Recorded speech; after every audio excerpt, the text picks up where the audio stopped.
ನೋಡಿ, ನಮ್ಮ ಭಾಗದಲ್ಲಿ ಯಾವುದೇ ಕಾಡು ಅರಣ್ಯ ಪ್ರದೇಶ ಇಲ್ಲ. ಆದರೂ ಕೂಡ ನವಿಲುಗಳು, ಜಿಂಕೆಗಳು ಕಾಣಿಸ್ಕೊಂಡಿದ್ದಾವೆ.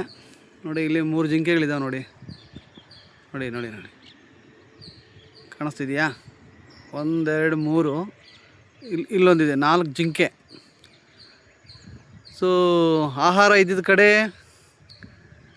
ಅವುಗಳನ್ನ ಅವಲಂಬಿಸ್ಕೊಂಡು ಚಿರತೆಗಳು, ಯಾವುದೇ ಒಂದು ಮೃಗಗಳು ಬರೋ ಒಂದು ಸಹಜ. ನೋಡಿ, ಜಿಂಕೆಗಳ ಹಾವಳಿ ಹೆಚ್ಚಾಗಿದೆ.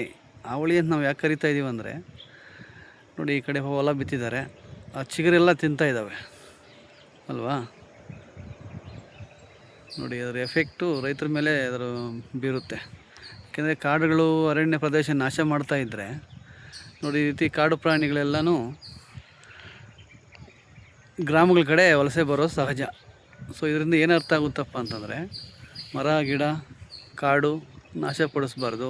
ಯಾವಾಗ ನಾವು ಬೆಟ್ಟಗುಡ್ಡ ಕಾಡುಗಳು ನಾಶಪಡಿಸ್ತೀವೋ, ಜೀವಿಗಳು ಆಹಾರ ಅರಿಸಿ ಗ್ರಾಮೀಣ ಭಾಗಕ್ಕೆ ಬರೋ ಸಹಜ, ಊರುಗಳ ಕಡೆ ಬರೋ ಸಹಜ. ನೋಡಿ, ಜಿಂಕೆಗಳು ಕಾಣಿಸ್ತಿದೆಯಾ?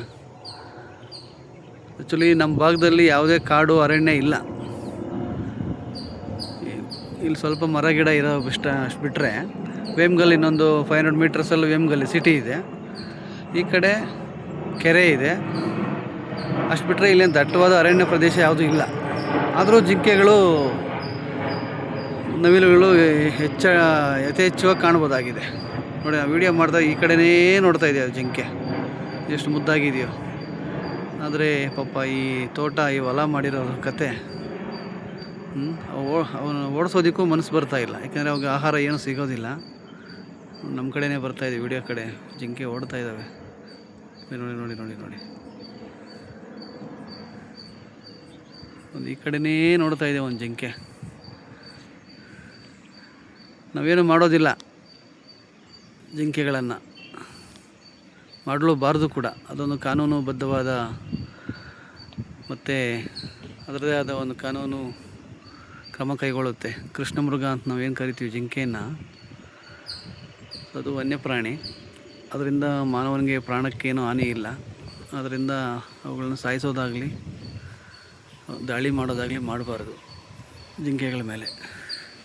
ಬಟ್ ಏನಪ್ಪ ಅಂದರೆ, ಜಿಂಕೆಗಳು ಬಂದಮೇಲೆ ಚಿರತೆ, ಹುಲಿ, ಸಿಂಹ ಈ ಕಡೆ ಕಾಣಿಸೋದಿಲ್ಲ. ಮೇ ಬಿ ಚಿರತೆ ಬರ್ಬೋದು. ಏನೇ ಆಗಲಿ, ಕಾಡು ಅರಣ್ಯ ಬೆಟ್ಟಗುಡ್ಡ ನಾಶಪಡಿಸ್ಬಾರ್ದು. ಯಾವಾಗ ನಾವು ಅದನ್ನು ನಾಶಪಡಿಸ್ತೀವೋ, at the same time coincident ಇವೆಲ್ಲನೂ ಈ ಥರ ಹೊಲ ಗದ್ದೆ ತೋಟ ಊರುಗಳ ಕಡೆ ಬರೋದು ಸಹಜ. ಇಷ್ಟು ಹೇಳೋಕ್ಕೆ ಇಷ್ಟಪಡ್ತೀವಿ. ಧನ್ಯವಾದಗಳು.